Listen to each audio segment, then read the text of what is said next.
Hay sabiduría y pertinencia en las palabras de nuestro hermano, haciéndonos recordar la solemnidad y la reverencia que amerita este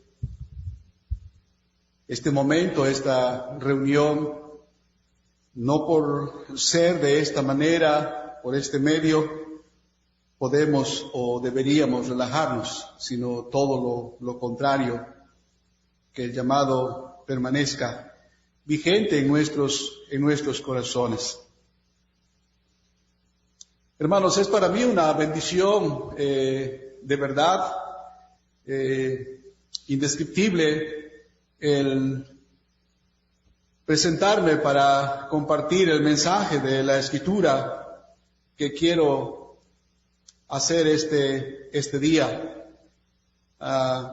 Voy a usar dos textos como base, un texto en el Antiguo Testamento, Proverbios 14:12, y uno en el Nuevo Testamento, Mateo 7:13. Hay camino que al hombre le parece derecho, pero al final es camino de muerte. Entrad por la puerta estrecha, porque ancha es la puerta y espacioso el camino que lleva a la perdición, y muchos son los que entran por ella. He titulado el mensaje para hoy, Caminos que llevan al infierno. Debo reconocer que no soy original en este título. Un hombre de Dios, al que haré referencia más adelante, él escribió algo acerca de los caminos que llevan al infierno. Si Dios me asiste, tengo la firme intención de mostrar por la palabra que hay muchos caminos al infierno y que solamente hay uno al cielo. Quiera Dios hablar a nuestros corazones. Señor, necesitamos que tu Espíritu Santo abra nuestros entendimientos y nuestros corazones, y que tu palabra cobre lugar, Señor, el que le corresponde, para que pueda normar nuestra vida. Así pensamientos, así palabras, así obras. Guíanos, Señor, con tu Espíritu. Si te place al que habla, Señor, susténtalo. Te lo ruego, Señor, en el nombre de Jesús. Amén.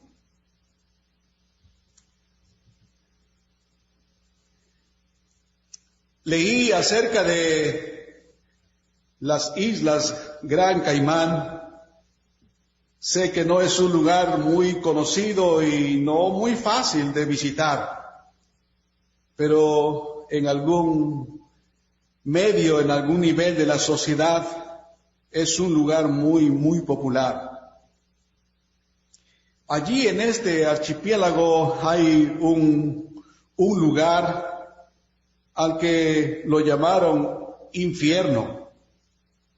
El infierno en cuestión es un pequeño pueblo en uno de los extremos de Gran Caimán, una de las 3 islas, la más grande. Y el nombre de infierno procede de los escarpados y surrealistas arrecifes de coral que se hallan en aquella zona. No hace falta decir que es un lugar muy popular entre los turistas. Todos los visitantes de las islas y principalmente la mayor llamada Gran Caimán, todos quieren ir al infierno. De hecho, hay señalamientos en la carretera para que puedan llegar al infierno. Uno de ellos dice así: si usted está interesado en ir al infierno, no tiene más que seguir las señas de la carretera, las señales de la carretera principal y llegará sin problemas. Otro letrero dice así: si desea enviar una postal desde el infierno, en la oficina de correos estarán contentos de ayudarle. Los souvenirs también son muy, muy populares. Y en algunas playeras se puede leer: fui al infierno y regresé ileso. Otro dice: fui al infierno y mi cámara se derritió. Satanás está interesado en que nosotros consideremos al infierno como algo chusco, como algo inexistente, como algo con lo cual podemos jugar y bromear, como el caso de este lugar que lo llamaron infierno. Escuché de una joven reportera que dijo que le pusieron infierno porque la isla Gran Caimán es un paraíso y este lugar surrealista con arrecifes de coral especiales, dijeron: ¿cómo lo vamos a llamar para que mercadotécnicamente tenga atractivo? No podemos llamarle paraíso porque un paraíso dentro del paraíso no suena bien, no va a atraer. Así que decidieron ponerle infierno, el infierno dentro del paraíso. Es corriente, es común pensar que el infierno y el paraíso se encuentran aquí, que el bien y el mal se viven finalmente aquí y que todo termina con la muerte. Esa es una manera común, popular, de creer. Pero no es así. No es así. Hay camino que al hombre le parece derecho, pero al final es camino de muerte. Salomón, Proverbios 4:12. Oh, nuestro amado Salvador, entrad por la puerta estrecha, porque ancha es la puerta y espacioso el camino que lleva a la perdición, y muchos son los que entran por ella. Mateo 7:14. Por lo que respecta al infierno real, es imposible imaginar que alguien quiera ir allá. También es difícil encontrar a alguien que crea estar en tal peligro. Jonathan Edwards escribió al respecto: todos los que oyen hablar del infierno se engañan a sí mismos, pensando que lo eludirán. En una encuesta del año 1998, publicada en Iowa, Estados Unidos, mostró que solamente el 5% creía que iría al infierno. El 65% pensaba que iría al cielo.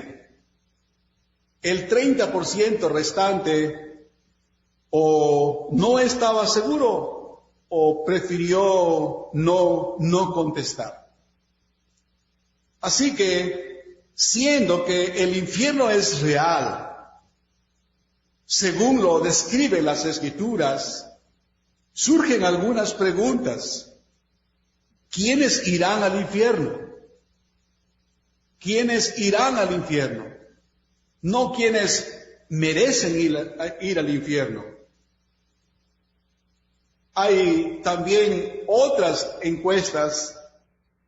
Algunas son serias, algunas son más bien bromas.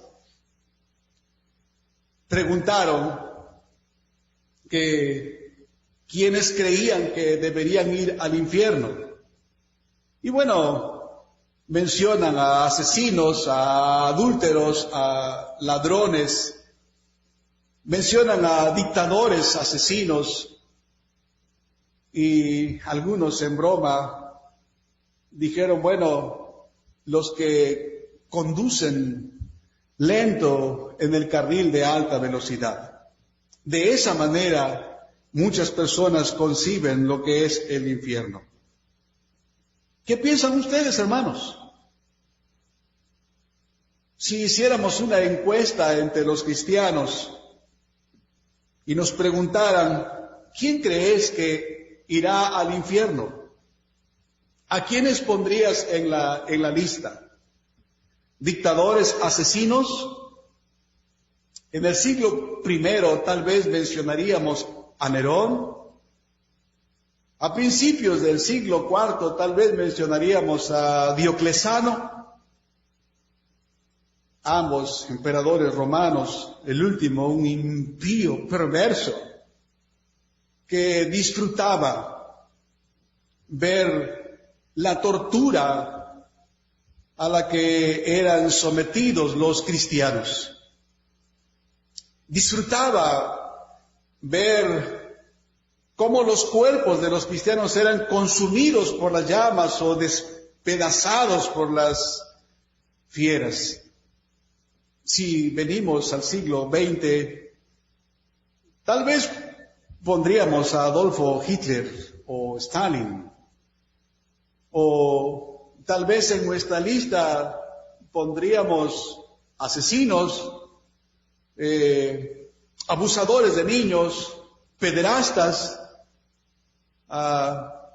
¿Quiénes irían al infierno?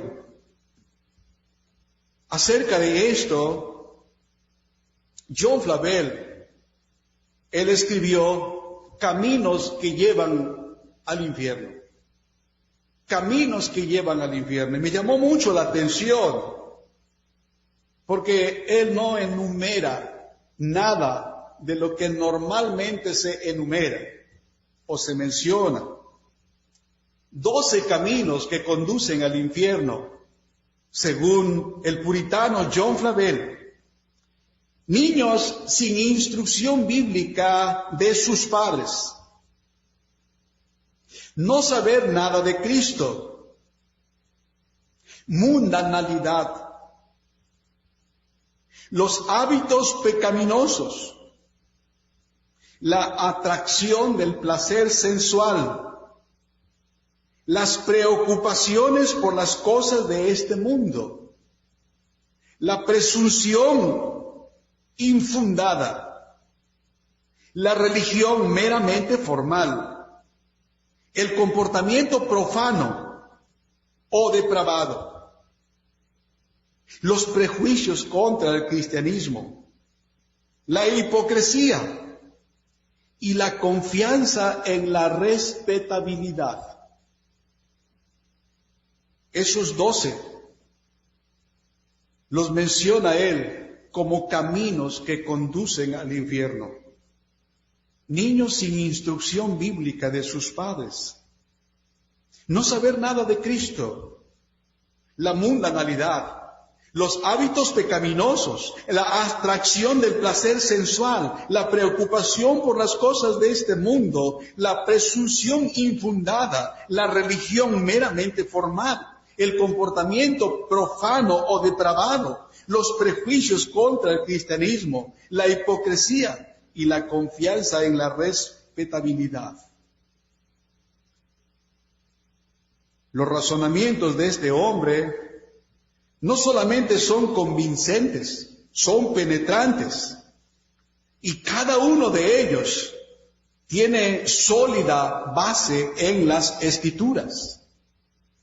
Se requerirían muchos minutos para poder analizar cada uno de ellos. Así que tal enseñanza la vamos a sintetizar en 3 partes, en 3 encabezados. Y esta es la primera. La Biblia dice quién irá al cielo. La Biblia dice claramente quién irá al cielo. En segundo lugar, la Biblia explica quiénes no irán al cielo. Y finalmente, la Biblia también identifica específicamente a aquellos que irán al infierno.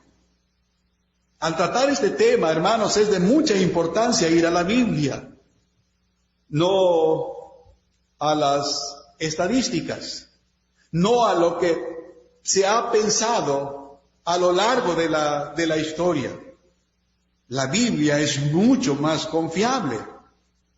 Por eso hemos de ir ahí, a ella.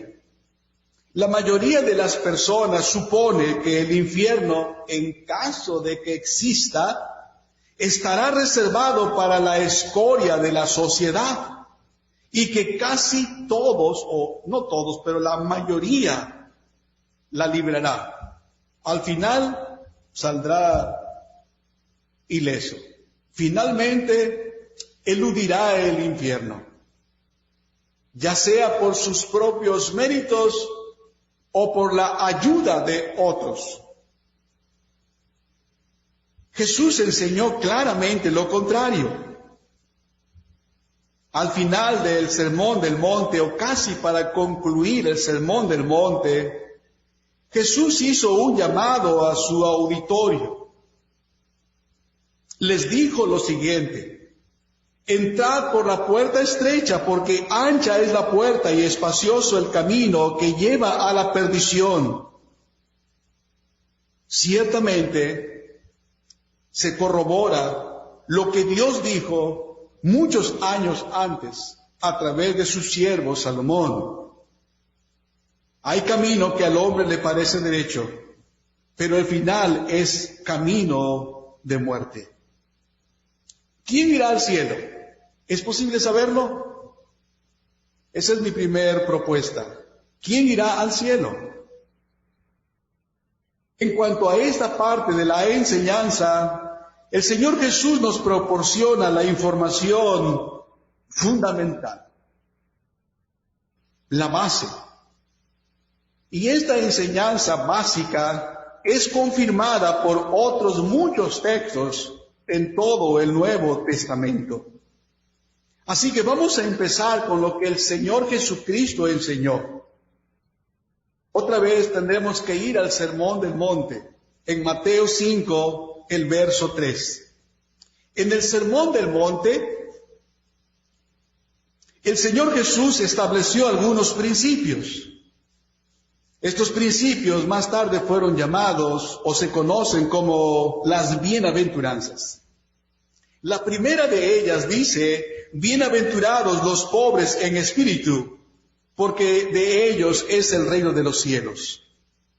Hay dos palabras en el idioma en que fue escrito el Nuevo Testamento que describe la pobreza.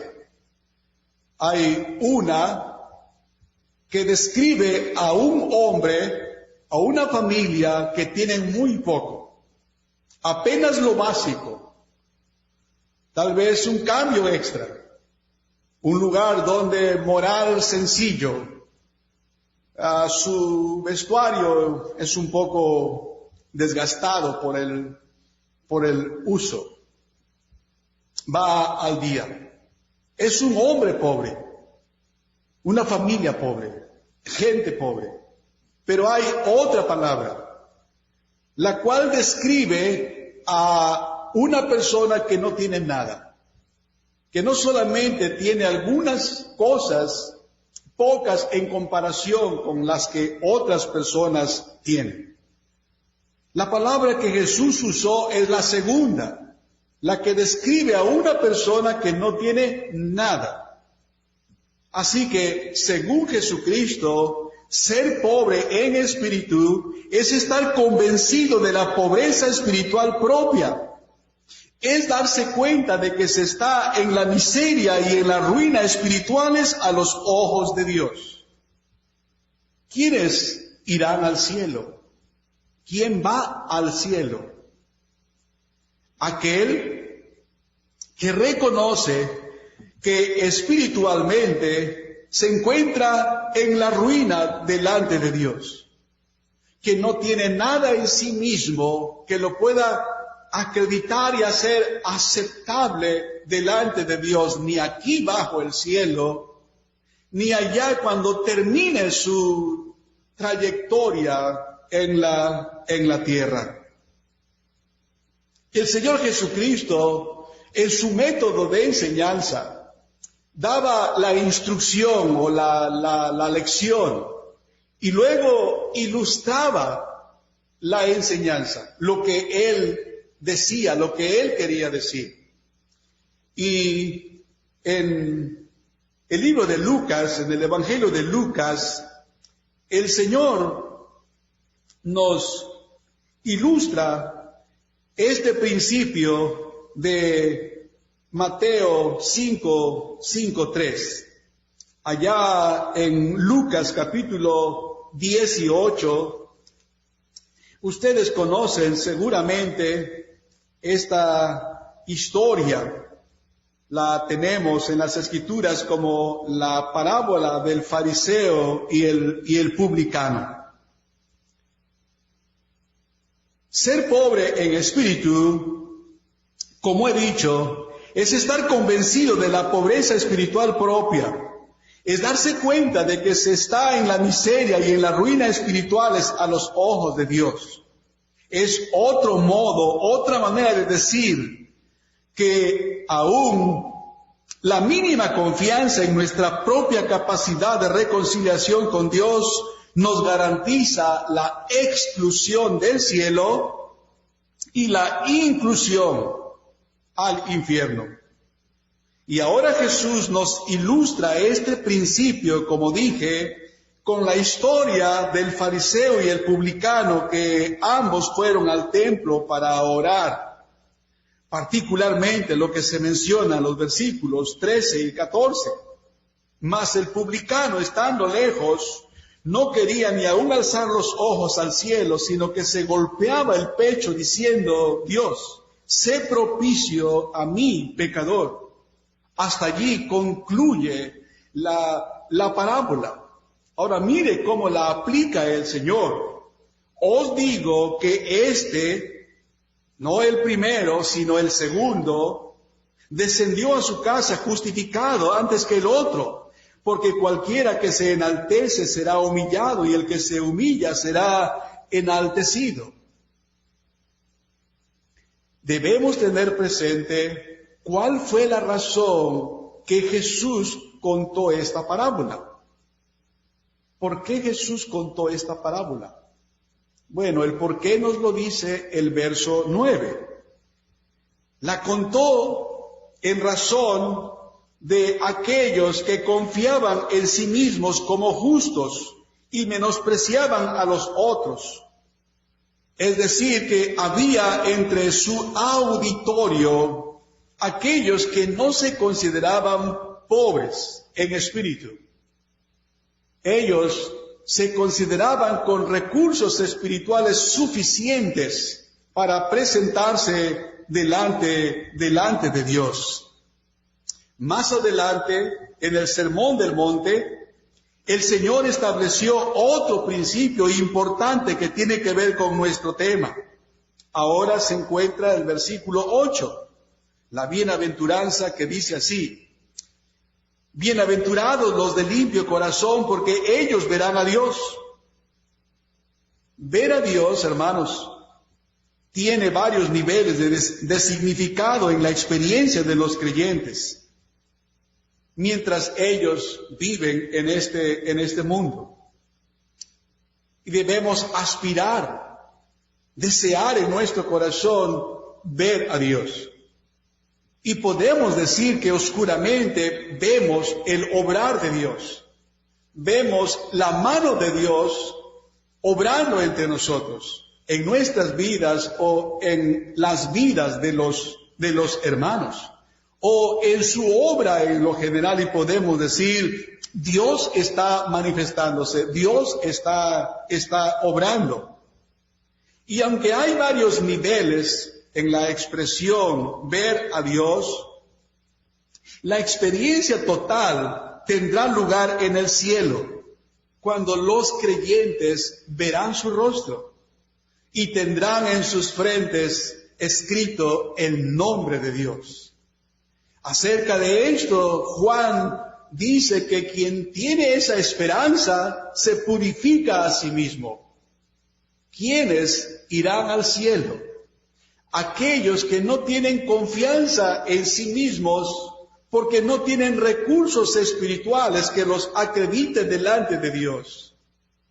Aquellos que han recibido un corazón nuevo y que aspiran a ver a Dios. Su anhelo primario es ver a Dios. Mientras están de este lado, su deseo es amar a Dios, porque saben que ese es el principal de los mandamientos. Y quien se ocupa de obedecer ese mandamiento está exhibiendo, propiamente dicho, que tiene un corazón limpio, que tiene un corazón deseoso de encontrarse con Dios. El apóstol Juan en Apocalipsis escribe acerca de esto allá en Apocalipsis 22 y el verso 4. Después regresaríamos a Primera de Juan 3 para corroborar lo que enseña la Escritura. Dice que ellos, los creyentes, verán su rostro y su nombre estará en sus frentes. Finalmente, un día, los creyentes verán el rostro de Dios. Otra vez Juan, ahora es en Primera capítulo 3, y vean ustedes la parte última del versículo 2. Dice así: seremos semejantes a Él porque le veremos tal como Él es. Y todo aquel que tiene esta esperanza en Él se purifica a sí mismo como Él es puro. El creyente se purifica a sí mismo deseando en su corazón hacer lo que agrada a Dios. Ustedes tendrán presente sin duda alguna la ocasión cuando preguntaron a Jesús cuál era el más grande y el principal de los mandamientos. Y Jesús les contestó cuál era el principal y el más grande de los mandamientos. Así que podemos decir que los únicos que experimentarán el ver a Dios son los de limpio corazón. Son aquellos que de modo sincero procuran obedecer el mandato del Señor. ¿Y cuál es el más grande y el principal de los mandamientos? Según el Señor Jesucristo, en Marcos capítulo 12 y el verso 30, amarás al Señor tu Dios, Marcos 12:30, amarás al Señor tu Dios con todo tu corazón y con toda tu alma y con toda tu mente y con todas tus fuerzas. Quienes no sigan esta regla, quienes no vivan según este principio en sus vidas, no verán a Dios en el cielo, sino quedarán expuestos a su ira en el infierno. ¿Quiénes irán al cielo? Aquellos que no tienen recursos espirituales para presentarse delante de Dios, que detestan, que aborrecen el cifrar su esperanza en lo más mínimo de ellos. Aquellos que tienen un corazón nuevo y que desean ver al Señor, mientras tanto se ocupan de guardar los mandamientos de su Padre Celestial. Mi segundo encabezado es este: ¿quiénes no irán al cielo? ¿Quiénes no irán al cielo? Ahora vamos a ver las afirmaciones que Jesús hizo para identificar a aquellos que no irán al cielo. Jesús también lo enseñó claramente y es sustentado por muchos otros textos de las Escrituras. Conversando Jesús con un maestro de religión de nombre Nicodemo, le dijo en Juan capítulo 3, el verso 3, de cierto te digo que el que no naciere de nuevo no puede ver el reino de Dios. ¿Quién no irá al cielo? ¿Quiénes no irán al cielo? Allí está la respuesta. Jesús dijo, de cierto te digo que el que no naciere de nuevo no puede ver el reino de Dios. Para ir al cielo, como hemos visto, se requiere reconocer nuestra pobreza, nuestra miseria, nuestra bancarrota delante de Dios y suplicar para que Él, por la intermediación de otro, nos acepte. Es saber y reconocer que habiendo sido aceptados se nos concede un nuevo corazón, una nueva mente, una nueva voluntad, un nuevo deseo, una nueva persona que quiere agradar al Señor. Ahora, siendo que Jesús dice que se necesita nacer de nuevo para ir al cielo y que todo aquel que no nazca de nuevo no puede ver el reino de Dios, ni tampoco entrar en el reino de Dios, tenemos que preguntarnos, ¿qué es eso? Pues es de suma importancia. Nacer de nuevo es algo más que solo tener convicciones doctrinales y religiosas o tratar de cumplir ciertas reglas morales. Nosotros nos involucraríamos y estaríamos dispuestos a obtener y sostener convicciones doctrinales, incluso que sepamos proponerlas y defenderlas. Nosotros estaríamos listos y dispuestos para cumplir con ciertas reglas morales. Pero eso no es nacer de nuevo. Nacer de nuevo es experimentar el milagro espiritual que solamente Dios puede hacer y tiene como resultado una reorientación total de nuestra vida. Sin esto, el camino al cielo está bloqueado. Sin esto, el camino al cielo está obstruido, está cerrado. Jesús lo dijo así en el versículo 6. Lo que es nacido de la carne, estamos en Juan 3:6. Lo que es nacido de la carne, carne es. Y lo que es nacido del Espíritu, Espíritu es. No hay evolución de la carne al Espíritu.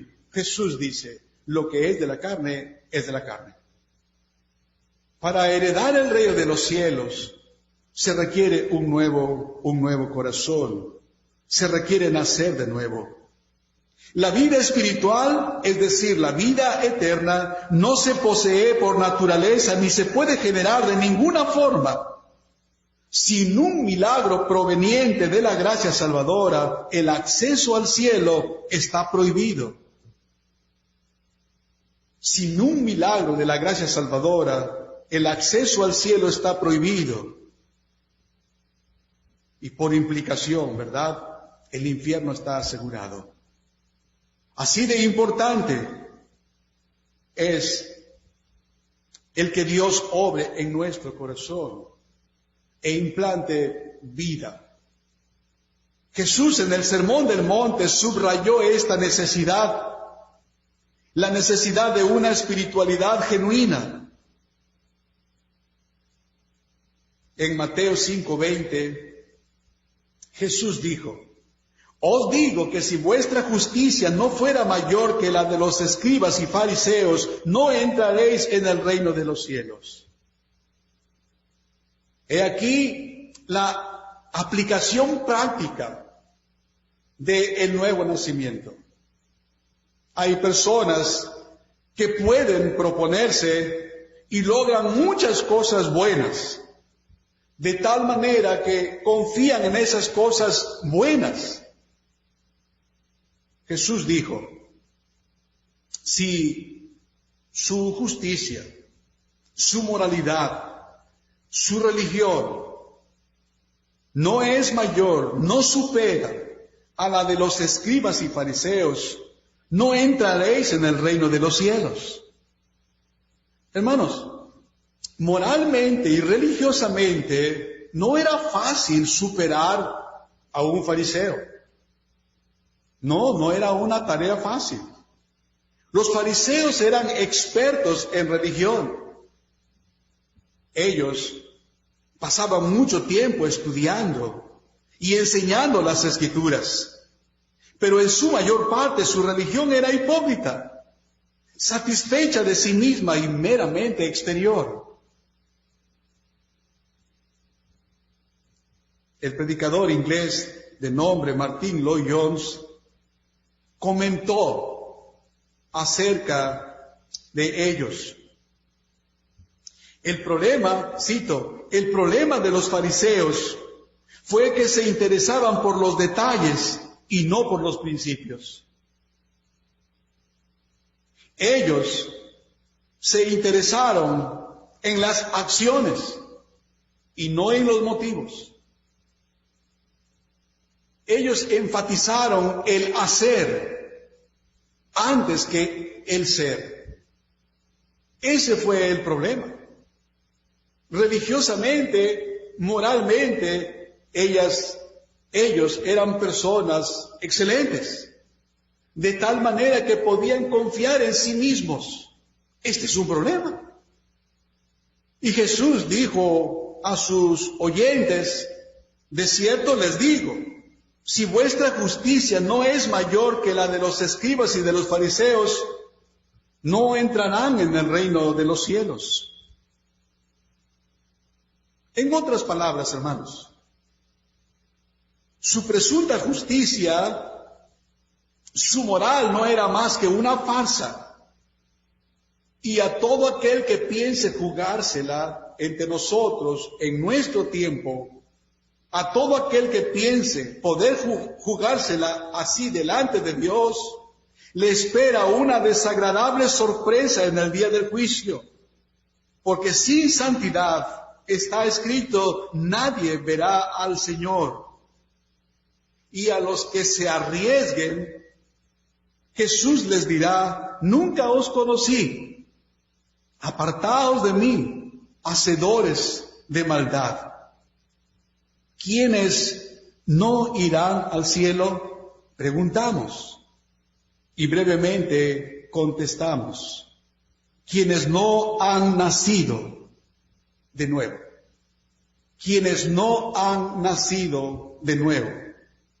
2, quienes solo tienen una práctica externa, pueden tener buen entendimiento, pueden entender bien las doctrinas, pero su práctica no es acorde a lo que demanda el Evangelio. Piensan que debido a lo que hacen o que no son tan malos como los malos, Dios les dará el acceso al cielo. Queridos hermanos, no es así.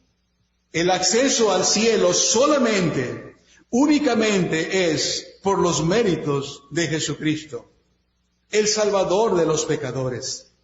Y quienes irán allá tienen que reconocer su ruina, su bancarrota, su imposibilidad por sus propios méritos. Y deben desear con súplica que Dios les dé un nuevo corazón.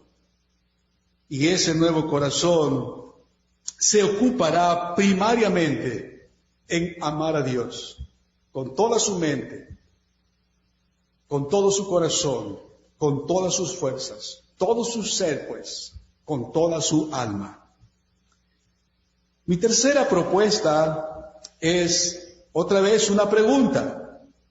¿Quiénes irán al infierno? por deducción ya hemos estado viendo eso. Hemos visto lo que John Flavel describió como caminos al infierno. ¿Quiénes irán al infierno? Esto ha sido, hermanos, muy grande para mi capacidad de pensamiento. Tengo familia muy cercana. Tengo amigos, personas que amo, que han profesado temporalmente fe en Cristo. Y sus vidas se enmarcan en lo que a continuación voy a señalar. Y sé que a menos que se arrepientan y se aparten de su forma de vida, terminarán en el infierno. Hemos visto que la Biblia dice claramente quién irá al cielo. También vimos ya que la Biblia explica quiénes no irán al cielo. Y como he dicho, ahora veremos la identidad de los que irán al infierno. La Biblia los identifica específicamente. La enseñanza del Señor Jesús, otra vez comenzamos con Él, pero ahora vamos a ver cómo es confirmada la enseñanza del Señor Jesús a través de los otros escritos del Nuevo Testamento. Estos escritos apostólicos a veces describen con detalles el tipo de comportamiento que asegura el infierno. Por ejemplo, el apóstol Pablo, en 1 Corintios, capítulo 6, los versículos 9 y 10.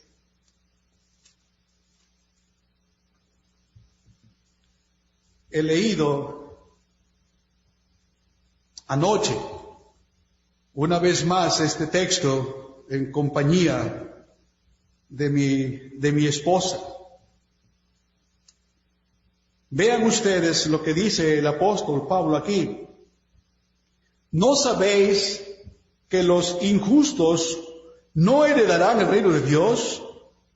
No erréis. Ni los fornicarios, ni los idólatras, ni los adúlteros, ni los afeminados, ni los que se echan con varones, ni los ladrones, ni los avaros, ni los borrachos, ni los maldicientes, ni los estafadores heredarán el reino de Dios. ¡Wow! Y esta lista no es exhaustiva. Encontramos otros pasajes todavía. No erréis, ni los fornicarios, ni los idólatras, ni los adúlteros, ni los afeminados, ni los que se echan con varones, ni los ladrones, ni los avaros, ni los borrachos, ni los maldicientes, ni los estafadores heredarán el reino de los cielos. Ahora, aquí no nos sorprende, ¿verdad?, encontrar algunas características, algunas conductas, algunas prácticas. Pero hay algunas conductas que sí son algo extrañas, inusuales. La advertencia del apóstol iba dirigida a la permisiva sociedad de su época y le habla con la misma fuerza a la nuestra. Pablo echa por tierra la idea de que las personas pueden vivir como les plazca, porque Dios haya garantizado que al final los librará de todo mal. Que al final Dios, siendo un Dios de misericordia, un Dios de compasión y de amor, pasará por alto finalmente, como un padre de familia, pasa por alto las malas conductas de sus hijos. O como un gobierno que finalmente ya no puede hacer nada por ejercer el gobierno que Dios le ha delegado. Como hemos visto, esta lista incluye pecados específicos y generales que se pueden enmarcar en pecados de pensamiento, de palabras, y de obras. Por eso se mencionan allí avaros, maldicientes, borrachos. Es interesante que hay ladrones de poca monta y hay estafadores. Entre ellos podríamos mencionar a los murciélagos financieros que viven chupando, bebiendo de los demás, enriqueciéndose. Y tal vez diríamos, ellos en verdad merecen el juicio y el castigo de Dios. Pero no pensamos igual de alguien como en algunos lugares he oído y he leído. ¿Por qué atacan de tal manera a tal señora que solamente tomó para suplir una necesidad? Mientras hay los grandes ladrones, los estafadores. Para Dios, hermanos, no hay ni chiquitos ni grandes. El pecado es pecado. Y el pecado impenitente, o el pecador impenitente, mejor, el pecador impenitente, sea que haya hecho un pecado pequeño o un pecado grande según su propia concepción de lo que es el pecado, se encuentra bajo el juicio de Dios. Como he dicho, Pablo se dirige a la permisiva sociedad de su tiempo y habla con la misma fuerza a nuestra sociedad, echando por tierra la idea de que se puede vivir como uno quiera. Finalmente, Dios, que es un Dios de bondad, un Dios de amor, pasará por alto nuestras faltas. Oh, no es así. Esta lista es una seria advertencia, diciéndonos que Dios tiene en cuenta todos los aspectos de nuestro comportamiento. Otra vez el apóstol Pablo, ahora escribiendo a los creyentes efesios, en el capítulo 5, los versículos 5 y 6, les dice: porque sabéis esto, que ningún fornicario o inmundo o avaro, que es idolatría, tiene herencia en el reino de Cristo y de Dios. Este es otro camino u otros caminos que conducen al infierno. Dice, ahora añade, nadie os engañe con palabras vanas, porque por estas cosas viene la ira de Dios sobre los hijos de desobediencia. Algo parecido escribe ahora a los creyentes de Colosas. Colosenses 3, 5 y 6 les dice, haced morir pues lo terrenal en vosotros, fornicación, impureza, pasiones desordenadas, malos deseos y avaricia, que es idolatría, cosas por las cuales la ira de Dios viene sobre los hijos de desobediencia. ¿Se da cuenta, querido hermano, hermana? Hay varias cosas en las que nosotros podríamos estar involucrados. Y tanto Pablo a los Corintios, a los Efesios, a los Colosenses, escribe a iglesias donde había obra maravillosa de Dios. Estos pecados pueden ser abrazados por creyentes y ellos podrían ser caminando en una religiosidad meramente externa, solamente externa, creyendo que porque no es tan malo como los malos, no hace tan mal como hacen otras personas, eso le acredita delante de Dios. El punto de esta enseñanza, queridos hermanos, es desbaratar, es quitar, es derribar cualquier confianza en nosotros mismos y asegurar que Jesucristo es nuestro Señor y nuestro Salvador, y que solamente en Él confiamos, no solamente para eludir el infierno, sino para eludir o evitar toda práctica de pecado. Y para ello confesamos que sin su ayuda no podríamos. Dependemos de Él en cada momento. Note usted la relación que existe con la idolatría. De tal manera que podemos concluir que el sexo, el deporte, el dinero, los negocios, los vicios, los viajes, el ocio, el hogar mismo y hasta la religión pueden convertirse en ídolos que consumirán nuestro tiempo, nuestro interés y nuestra energía.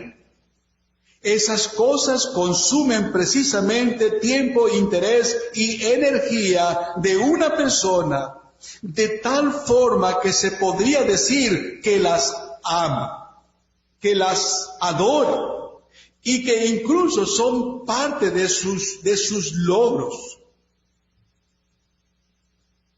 Déjame decirte otra vez, y regresa a Efesios 5, 5 y 6 y Colosenses 3, 5 y 6. Y dice que por tales cosas viene la ira de Dios. Por tales cosas viene la ira de Dios. Están asociadas con la idolatría. Idolatría, por supuesto, es todo aquello que suplanta a Dios. Todo aquello que toma el lugar de Dios. No necesariamente ser un asesino o un adúltero o un adicto a drogas o un promotor de drogas o algo así. Como dije, la mayoría piensa que si acaso existe el infierno, está reservado para lo más bajo de la sociedad. Para los que se involucran en esas cosas graves que se desaprueban, por supuesto. Consideremos esto y bendigamos a Dios si su Espíritu ha obrado y nos ha dado un nuevo corazón. Y bendigamos a Dios si desaprobamos y rechazamos cualquier cosa que en algún momento consideremos como meritorio delante de Dios. Otro texto, ahora, Pablo a los Gálatas, en solamente 3 versículos, Pablo menciona 17 pecados que impedirán la entrada de una persona en el cielo. 17 pecados que impedirán que una persona entre en el cielo. En Gálatas 5, 19 y 21. 19, 21. Y manifiestas son las obras de la carne que son, aquí enumérelas por favor: adulterio, fornicación, inmundicia, lascivia, idolatría, hechicería, enemistades, pleitos, celos, iras, contiendas, disensiones, herejías, envidias, homicidios, borracheras, orgías y cosas semejantes a estas, acerca de las cuales os amonesto, como ya os lo he dicho antes, que los que practican tales cosas no heredarán el reino de Dios. ¿Quiénes irán al infierno? Los que son practicantes de estas cosas. La lista que se menciona en Corintios, Efesios, Colosenses y ahora en Gálatas. Ciertamente, amados hermanos, Estos pecados que se mencionan, y particularmente la última lista de Pablo a los Gálatas, son sin variaciones son variaciones de las vergonzosas prácticas de inmoralidad, el ocultismo, el egoísmo y la sensualidad, y todas tienen como resultado la exclusión del cielo y la segura inclusión en el infierno. Y por supuesto nosotros levantaríamos la voz y diríamos, nosotros no practicamos ninguna forma el ocultismo y desaprobamos cualquier inmoralidad y egoísmo y sensualidad. Comentando con mi esposa en alguna ocasión, mirando el caso de una predicadora, comentábamos obviamente lo irreverente, lo profano que es que se ostente como una pastora, pero su vestuario era bastante sensual. La sensualidad es una manera de expresar la vida natural. Es parte de nosotros mismos. Y esa área es que todos los creyentes y todos los creyentes debemos poner bajo la sangre del Cordero, no permitiendo que ninguna de estas maneras se exprese como nuestra norma, como nuestra regla de vida. No, esto no solamente es exclusivo para damas, también es muchas veces practicado por varones. Amados hermanos, nuestra única esperanza de salvación es haber sido elegidos por Dios para la salvación. El infierno acecha y espera a los que son practicantes del pecado.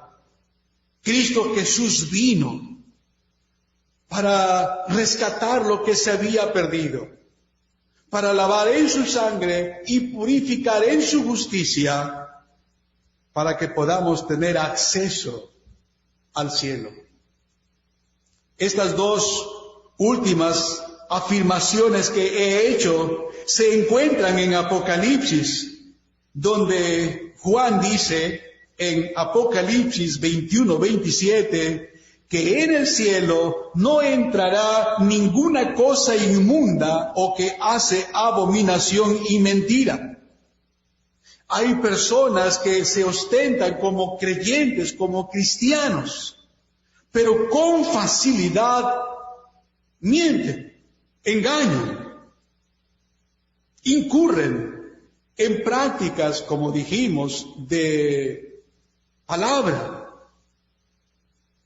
usando sus bocas de una manera que consideran que porque otras cosas hacen bien o no hacen tan mal, entonces Dios va a cerrar sus ojos y pasar por alto si es una pequeña mentirita. Oiga usted a Juan, en el cielo no entrará ninguna cosa inmunda o que hace abominación y mentira, sino solamente entrarán los que están inscritos en el libro de la vida del Cordero. Queda claro entonces que ningún pecador no arrepentido entrará en el reino de los cielos. Ningún pecador no arrepentido. Porque tú y yo, aunque hemos sido creados otra vez y tenemos un nuevo corazón, todavía somos pecadores.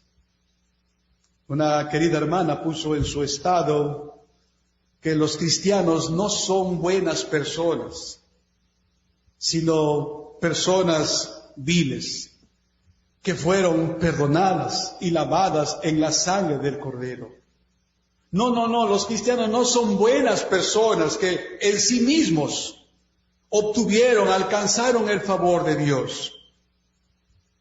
Éramos lo mismo que los demás, hijos de ira. Y Él nos rescató de nuestra vana manera de vivir. Y ahora esta vana manera de vivir nos acosa, nos asedia, porque quiere retenernos. Debemos considerar que sí hay caminos al infierno.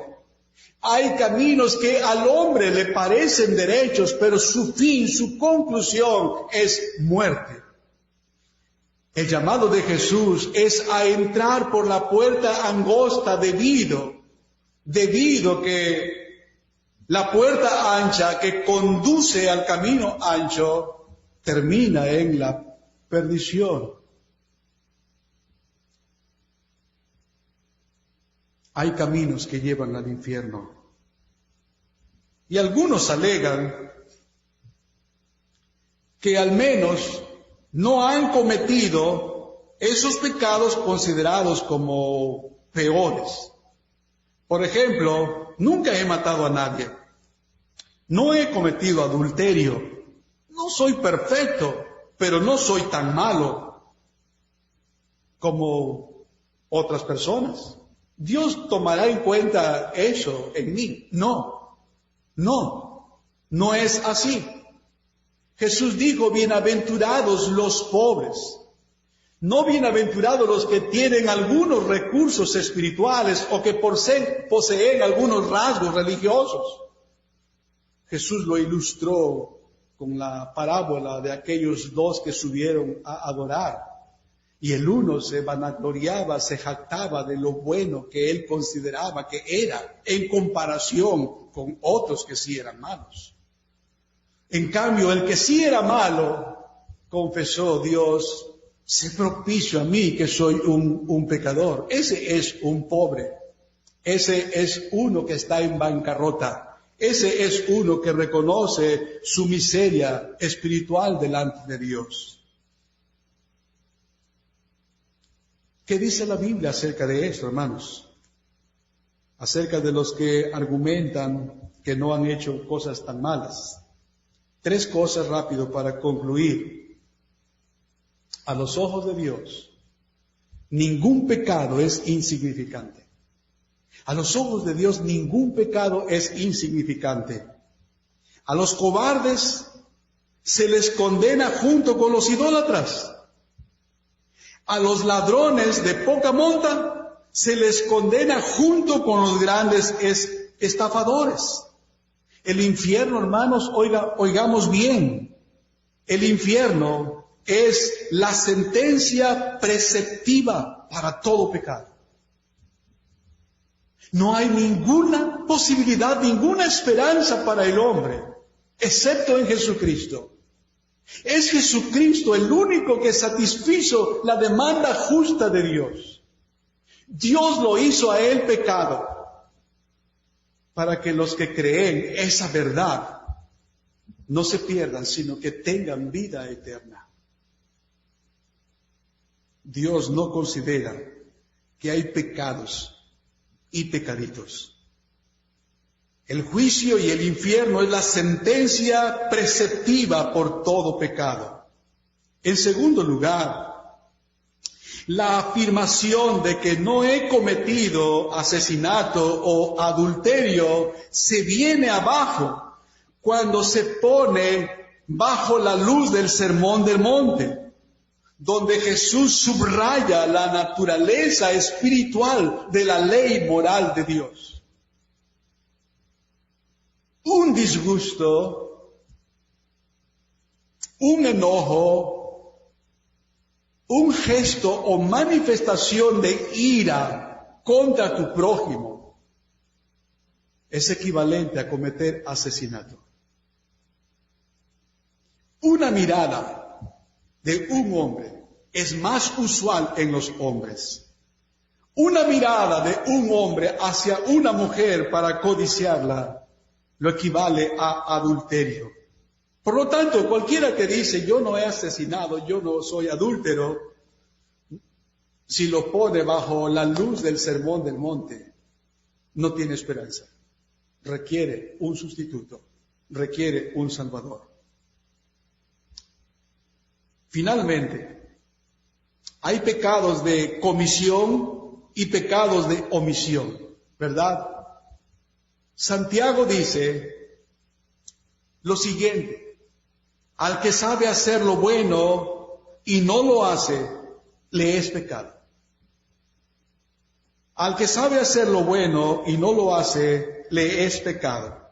Amados hermanos, ¿quién puede decir sinceramente que siempre ha hecho lo que sabía era su deber? ¿Quién entre nosotros? ¿Quién entre los creyentes a lo largo de la historia podría decir que hizo todo lo que él sabía era su deber?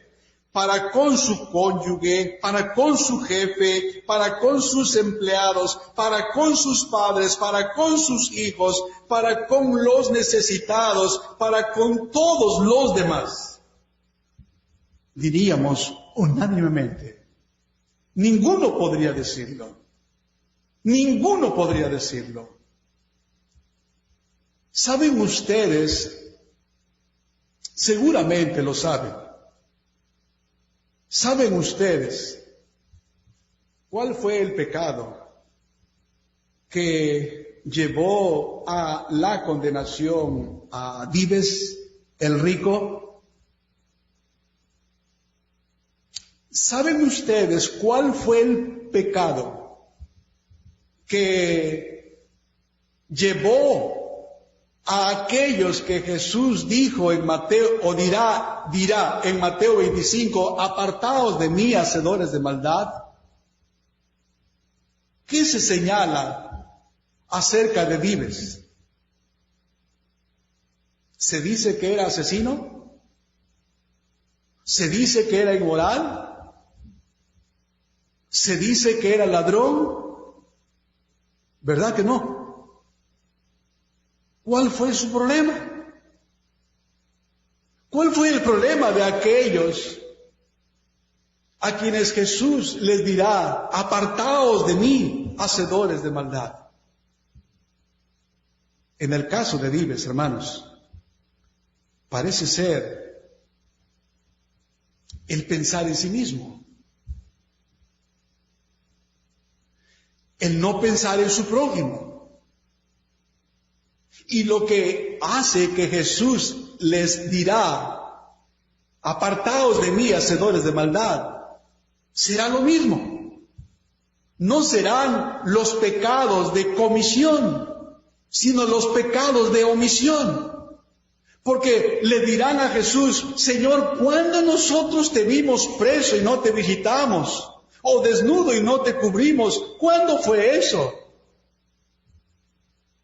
Pecado de omisión. El pecado es horrible a los ojos de Dios, hermanos.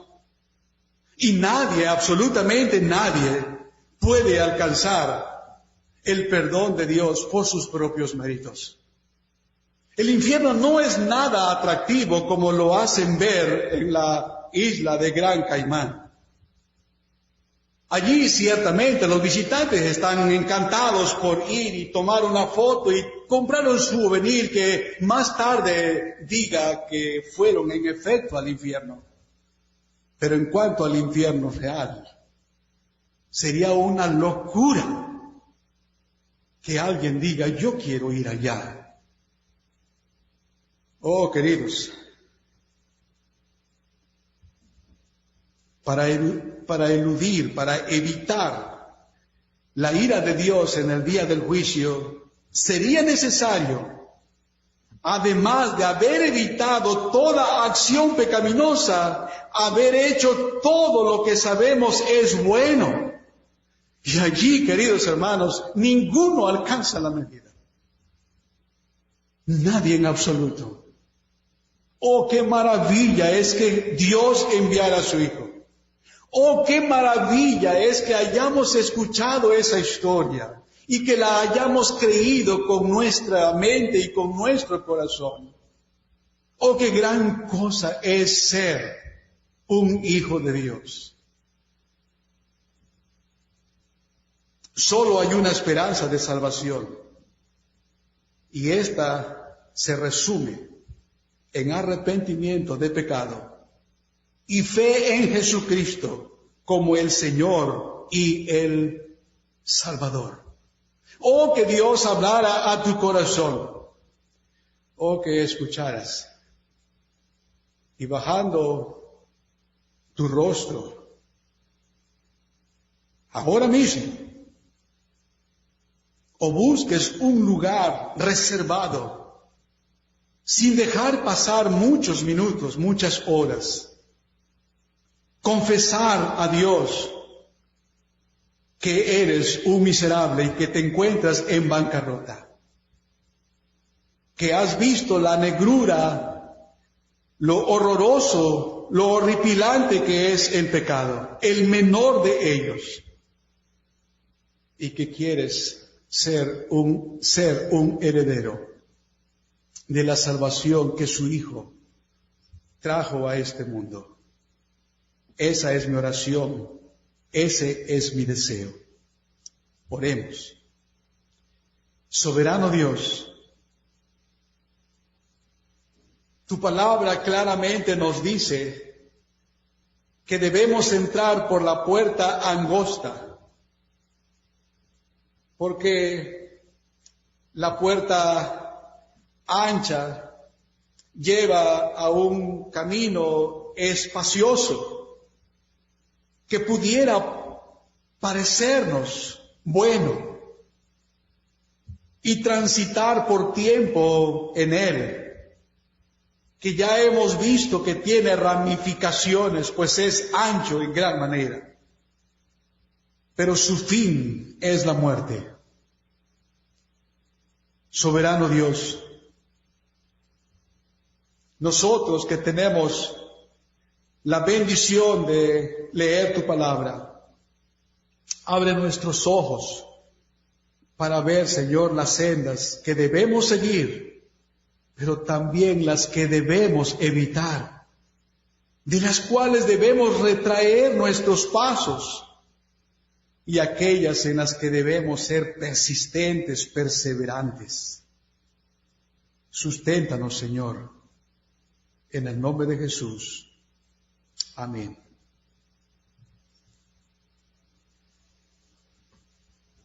Dios les bendiga.